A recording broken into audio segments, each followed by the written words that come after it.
60 naqda volontarja se jirċivu kważi 330,000 euro f'appoġġ wara l-ħsarat li ġarbu waqt il-maltempa ta' Ħeri, aktar kmieni din is-sena. Dan tħabbar mill-Ministru għall-Inklużjoni u l-Volontarjat Ġulja Farrugia waqt żjarat li saru f'żewġ għaqdiet mill-quta, Slima Aquatic Sports Club u RMJ Horse Rescue.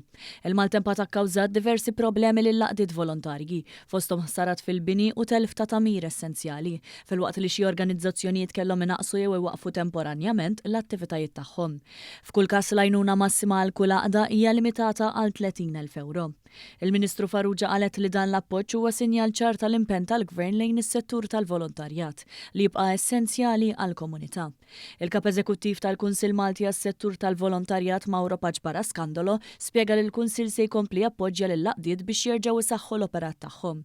Min-naħa tagħha Pet Tabone, il-Viċi President tas Slima Aquatic Sports Club, tkellmet dwar kif permezz ta' dawn il-fondi se jkunu jistgħu jissewwew il-ħsarat li saru bl-ispejjeż li dawn iġibu magħhom. Aħna mill-Slima Aquatic Sports Club kienna ħsarat kbar minħabba l-Storm Ħari. Grazzi minn dawn il-fondi aħna ħankunu nistgħu nibdew il-xogħlijiet u ntaffu l-ispejjeż kbar li għandna biex insewwu il-damage kollha li għandna.